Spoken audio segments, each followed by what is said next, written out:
All right, welcome back, Wayward Souls, to the double tap in the inside. Oh, yeah, because what is it? Fucking Cheers. cold is what it is. Yeah, fucking A it is. It's not just cold. It's bitter cold because the freaking humidity must be in the 90s. Yeah. And then you add that freaking wind to it, and you step outside, and all of a sudden you become a innie instead of an outie. And yeah, it's bad times. No bueno. Yeah, bad times. So, hey, remember we were talking about the rub, and I found this this recent recipe. I guess it's still a recipe of this rub that I was going to try and make my own. Well, apparently I'm a little slow, which we all knew. I'm so slow, it's taken me 42 years to figure it out. But as you listen to the video, what he's giving you, the ratios and the weights are per brisket. So if it's 70 grams of salt that he splits 35 and 35 of salt and seasoned salt, that's per brisket. So the first time that I made this, 70 grams of salt. Bang. It's like, well, then he does 5 grams of chili powder. 5 grams per brisket of chili powder. And I'm thinking, well, fuck. How much does the rest of this do? Fuck it. We'll put in 15 grams. That looks like that can do 3 briskets. So the first edition, before anybody got to try any of it, it was 15 grams of this other powder that I was using as opposed to 5 grams because he was already giving us the weight per brisket. Oops. No wonder she was a touch spicy. The very first edition that nobody tasted except for yours truly. Yes, it had some bite and it came after you. Yeah. So then as I was paying attention, I was like, oh, that's 70 grams of salt per brisket, 70 grams of pepper, black pepper per brisket. Got it. Locked in now. So then I make a new edition of it because I liked the first one. It was okay. Yeah. Again, it was still even cutting it back. It was still that late spice was a little too much for the little souls running around here. It sounds like it was a bit much for the biggest soul running around there. That was the original one, asshole. Oh, right. 15 grams. Right. Fucking relax, right? Shit. So sorry. So when we were in Dallas, we stopped by this spice place and they had a smoked peppercorn sage rub that I got a little packet of. I was like, I like this. I'm going to try it. So I bring it home. And I decided that I was going to use that as my off flavor or my unique flavor for this version of the rub. So as I'm making it, 70 grams of salt, 70 grams of peppercorns that I had smoked and then crushed up. Threw those in there, the onion powder, the garlic powder. And then I come back with, again, the unique flavor. Smoked, I'm going to say the slow for everybody, peppercorn sage. Very, very forward with the pepper in this one. I can't imagine why. I'm a dumbass, people. I'm a dumbass. So after I do all of that, and then I realize that I'm a dumbass, I go back and I add more seasoned salt, onion powder, and garlic powder to kind of cut it back a little bit because it was very pepper forward. Very. Can't imagine why. Yeah, can't. I'm a dumbass. So if anybody is trying that recipe for the rub, all of those weights are per brisket. 70 grams of salt, whether it's 35 and 35 of kosher salt, seasoned salt, whatever it is, whatever you want to do, per brisket. So as you go to make it, keep that in mind. Maybe the third generation of boots will finally come, and we can get close to something. I like this. I like the boots. Yeah. I mean, I need something. It's good. Yeah, I need something that I don't need anything. Like, I've got plenty of shit here to make rubs and mix it up for whatever I want, but I would like something that has that flavor, has that profile that is unique to Wayward Soles, and that I can use for the kids. Like, I've determined we're not going to do a beef rub. We're not going to do a chicken and poultry rub. We're going to do an all-purpose. So we're going to put that shit on everything, and we're going to have 2 varieties of that. We're going to have the spicy version, and we're going to have stripper boots. That's right, stripper boots, hooker boots. That's it, hooker boots. Yeah, they're going to be spicy. Yeah. So that's our plan moving forward. At some point in the future, maybe you guys will get a taste of the 15 grams per brisket. Fuck it, I'm not eating it. Yeah. I mean, it sounds like it's right up my alley. So, and that might be the other thing is maybe I get a little bit of that habanero dust because I know that's a unique flavor and that people appreciate. Yes. So we'll see. But when you're watching those reels and you're watching that shit, give it a little bit more attention.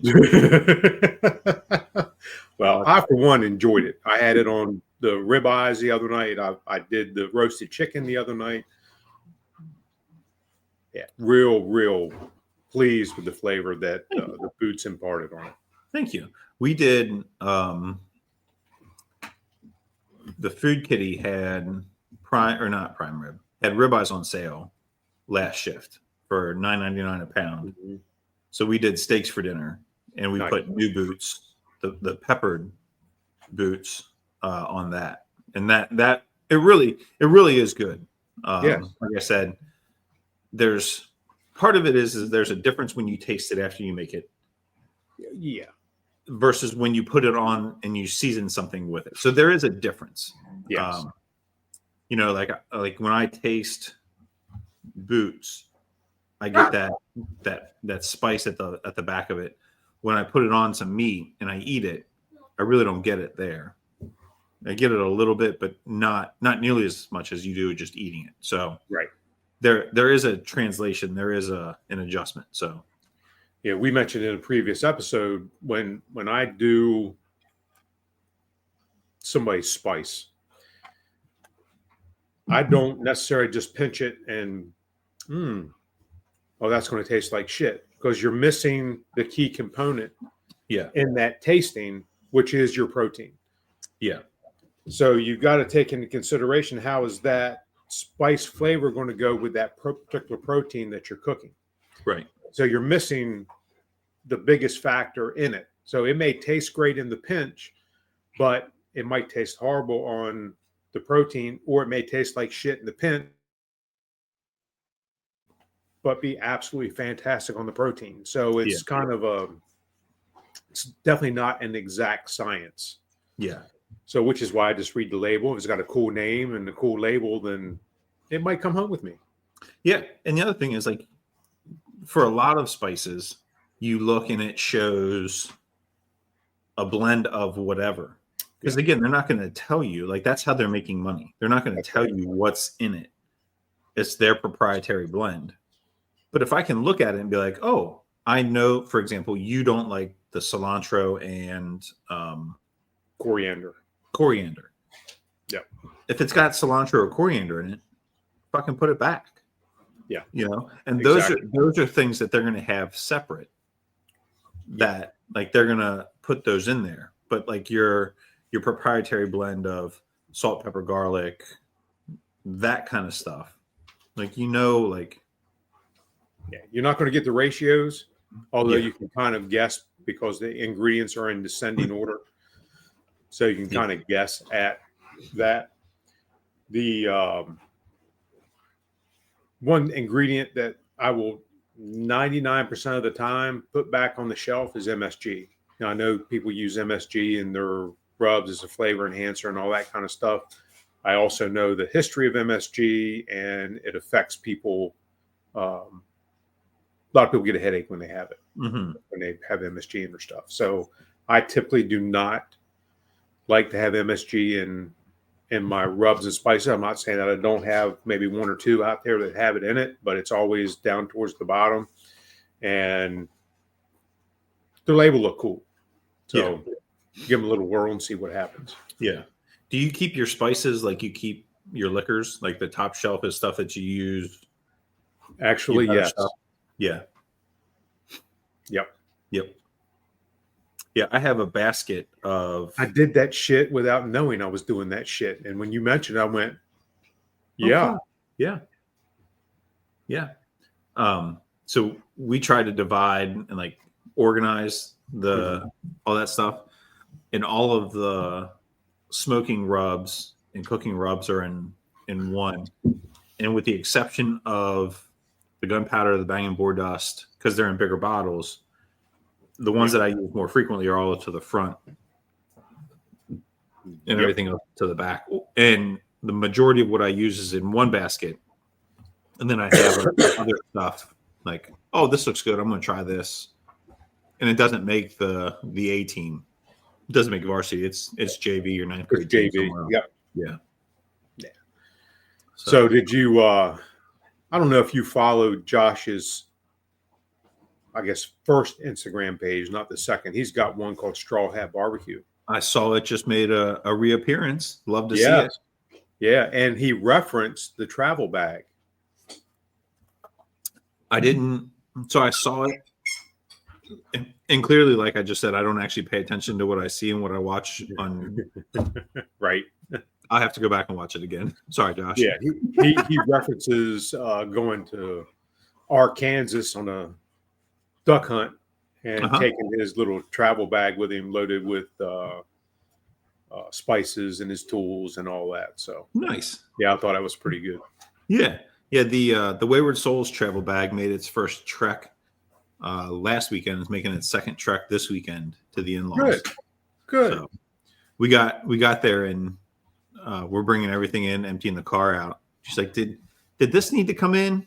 And Rachel's holding up the go bag. I'm like, it doesn't hurt, but probably not. Like, it's just nice. Like, it's going to live in the car.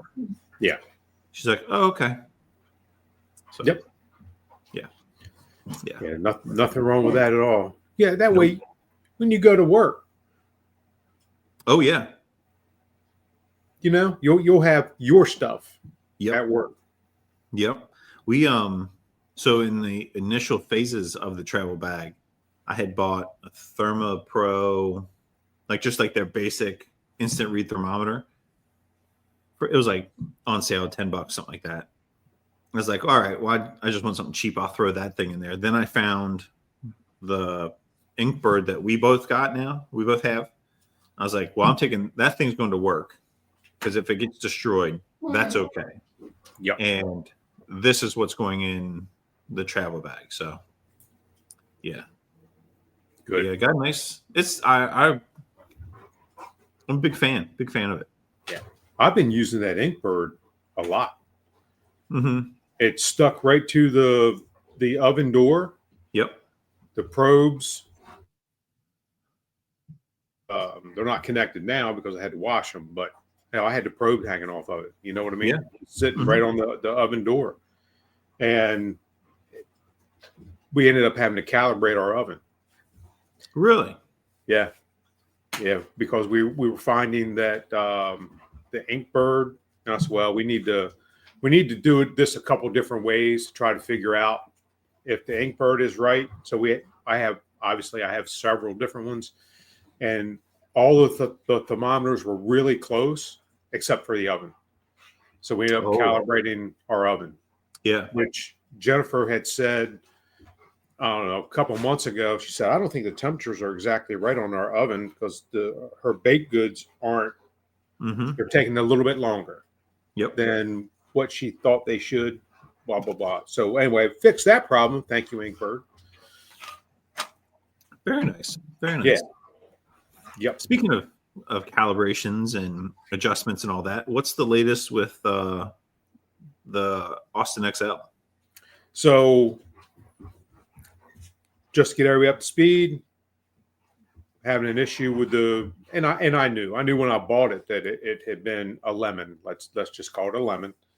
And the previous owner had it for almost a year and don't think it had completed a cook, without getting an error code or doing something. And he's had multiple controllers, multiple igniters, multiple grill probes, all this kind of stuff. And I said, well, I'm a retired guy. I got time to dedicate to this thing. And so anyhow, they shipped me controller number 5 the end of last week and plugged it in. And what do you know? It worked. Woohoo! And auger came on, the igniter came on, it fired up, it was running good, got the ERR code. So it's all right. Well, at least we know the controller is good. So we finally got a controller that works. Good to go. Call Pit Boss again, and I've got them on speed dial now. And lady answers the phone. She goes, "Hi, Michael. Glad to see you're calling back again." Well, actually, that's not a good thing, but yeah, gave them. Fortunately, this go round with this controller, it connected to the Wi-Fi, connected to Bluetooth. Knock it off! Damn dogs turned this thing into a raceway, and so it showed me the error code, and the error code was the grill igniter. They were telling me, and from what I was reading, it was the grill probe, and I had already changed the grill probe and done all that. So now it's saying it's the igniter. It popped up on the app as an igniter failure. Called them, and again, Pit Boss doesn't have to honor this. Right. I'm the second owner. The warranty applies to the original owner. So kudos to them for going the extra mile, not charging me jack shit for any of this stuff, and sending me a new igniter. It should be here in the next couple of days. And, they, like I said, I think I said before, they've offered me a technician job. I've taken this thing apart and put it back together so many times now that I'm pretty much a certified Pit Boss technician. Well, and I'm okay with it. Yeah, you're going to have to make your way over to Wayward Soles. Yeah, because I got nothing but time, man. Yeah. So that's good. So hopefully the next couple of days you'll get that new igniter and hopefully get that thing up and running and good to go. And about like you, I have discovered that I'm running a Pit Boss tailgater. I've had it, I don't know, 4 or 5 years now, I guess, something like that. And I'm used to the pellet consumption on that tailgater. You put it, I think it holds like 10 or 15 pounds of pellets. Well, I can cook a damn near entire pork butt session with that little hopper. Yeah. Well, when you step up to an Austin or like you've done, your pellet consumption, wow, is all I can say. Yeah. You can basically watch your pellets drop. The level drop as it's running. Yeah. I did yesterday. I did 4 half-pound meatloaf balls. Yes, they look good, by the way. Oh, they were good. Rachel even said, "These are good." If there's a metric for like how we're doing as far as cooking, we nailed that one. Yeah, good. Yeah. So, yeah, I started it up, got it going, was running it at 190, which is actually 220. Let it go, and as the first one was finishing up, I bumped it up to like push the others along because I needed to get Harper out of the house and like we needed to go do some shit. And So bumped it up, and the amount of pellets that thing just cranked through, it's impressive. Oh, yes. It's impressive. Yeah, it is. So I'm waiting for this igniter to come in so I can disassemble my smoker one more time and replace that igniter. I got that metal cover to go over the fire pot. It came in, and I was skeptical at first about, it's relatively speaking, it was cheap on Amazon. I think it might have been $30, $26, $30, whatever it was. I said, well, this is going to be a flimsy piece of metal. Well, it's not. It is a stainless steel slab that when we are not smoking, I can use as a boat anchor. Yeah. And I dropped that in. So now I'm waiting for this igniter to come in so I can actually do a cook on it to see if it makes a difference with keeping the meat from getting scorched on the edges facing the fire pit, the firebox, or fire pot. There we go. Yeah. So I'm curious about that. And then I think that's going to be the end of the accessories and things that I add to the Austin XL. Yeah. I ordered one. It's on its way. It should be here either today or Sunday for this pit ball. Because when I was cooking the meatloafs, the one right over top of it cooked fast. Oh, yes. And that's the one that finished. And then as I needed the other ones to finish, I moved them like right over, like right around it, and cranked the heat up. So yeah, I'll be interested to see how that handles that. So that at that point, once I put that thing in there, it's basically now the same setup as the Camp Chef. Yep. That's how theirs works. The slide on the side is for the cover over the firebox or fire cup pot, whatever. Yep. And then it has that long ramp for the grease to take it away. Whereas the Pit Boss has the uncovered fire pot with the big like hump thing. Yep. So yeah, it'll be basically the same setup. In one of the conversations I was having with customer service at Pit Boss, I said, hey, you all need to follow suit with Traeger, with Camp Chef and all that, and include this thing and explain why, and I'm sure it's not the first time they've ever heard that. But now that I'm an almost Pit Boss technician, I think that my word would carry a little bit more weight than just, the average Joe. Yeah, it should. That's it. So this one running 30 degrees hot, and before our 30, so we now have 37 followers on Spotify. I was just looking. Holy shit. Yeah. So before we've been slacking on keeping up with that shit. We have. I'm sorry. So before the 37 people jump all in my shit about it running 30 degrees off, I understand there's ups and downs. I understand, and I don't expect it to be 190 across the whole time because it's going to feed pellets. It's going to get hot. But then the thermometer should read that it's hot, and then it stops it. So I get that there's ups and downs, but it is running consistently 30 degrees hotter than what it's set at, which leads me to think it's a calibration error and not a function of the process of cooking. So I have a new internal thermometer coming, new internal probe coming. And that I think will be hopefully take care of that. But I was on the phone and they're going through like, we need to do this for the startup. You need to do this for the cool down. You need to do this and that. And I'm like, look, motherfuckers. I didn't actually say this is what's going through my head. Look, motherfuckers. The grill sitting right next to it that I have probes in to monitor its temperature set at 220 is staying at 220. This one is set at 190 and is staying at 220. Staying. No ups and downs, no back and forths, 220.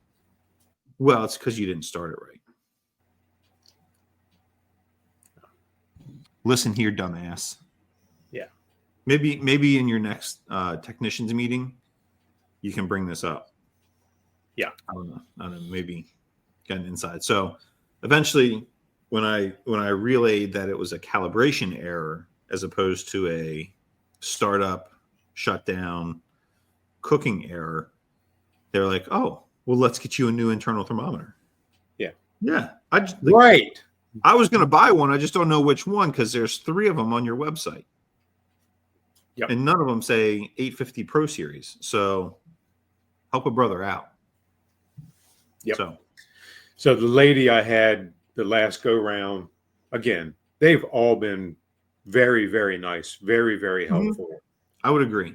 And she said something to the effect of, I don't own a smoker. My husband and I don't own a smoker. And my response, knee-jerk reaction, Michael, was, why the fuck not? You work for a pit boss. Yeah. I'm sure they have some sort of employee discount. Yeah. Welcome to the company. Here's your pit boss. And she said, well, my husband works too. He's in some other division of there. And I said, wait a second. You are married and your husband doesn't own a smoker of any type. And she says, nope, not at all. I said, don't buy one. Don't get it. It's going to ruin your life. And she said, what do you mean? And I said, because you're not going to want just one. It's going to go with, you're going to need this for this for, especially if you get into it. And it's, well, shit, if I'm doing this, I need a flat top. Well, if I'm doing this, well, I need an egg. If I'm going to do this, I need this. Did you give her my number? Right. I should have. I got a buddy. He just went through all of this. Yep. Don't listen. You don't know what you're getting yourself into. Yeah. I got a buddy. He just went through this and he needs a new internal thermometer. Can you send that to him, please? Right. Yeah. Yeah. Can you just put it on my account and send it to him? Yeah. Let's get this shit over with. Jesus. Yeah. You work for them. You're taking care of all their shit and you don't own one. Yeah. Don't start now, honey. Don't. No. Nope. We just moved into our house and we're looking and wait a minute. What are you looking for? You work for the people. You know damn well what you need. Yeah. Which one did they not call and complain about? Get that exactly. One. Yeah. Yep. You've got all the product information. Yeah. Bless her heart. Yeah. She sounded cute. She might not be, but she sounded cute. And especially when she started talking about the smokers. Oh, we don't have one yet. We just moved in the house. I can't wait to get one. No, don't do it. Don't do it. Yeah. Next time you talk to her, give her my number. Yeah. Oh, hey, give my buddy Ben a call. He'll explain to you what the hell's about to happen. Give her Rachel's number. Even better. Yeah. And if I give her Jennifer's number, Jennifer's gonna say, "Oh, honey, just let him do what he wants." It'll end eventually. I mean, it hadn't ended for her in nearly 20 years. So next thing you know, they'll be buying a boat too. Yeah, right. That's exactly right. Oh shit, that'll be the next episode. Oh my god. Fuck. Yeah. Yeah. As a teaser for the next episode, don't go to a fucking boat show with your wife. Or go to a boat show with your wife. Yeah. As it turned out, that was probably the best thing for me to do was take the wife to a boat show. Yeah. So we're gonna end it there. Now you got to watch the next show to see what happens when Michael and Jennifer went to a boat show. Oh, goddamn. Thanks for watching. We'll see you next time.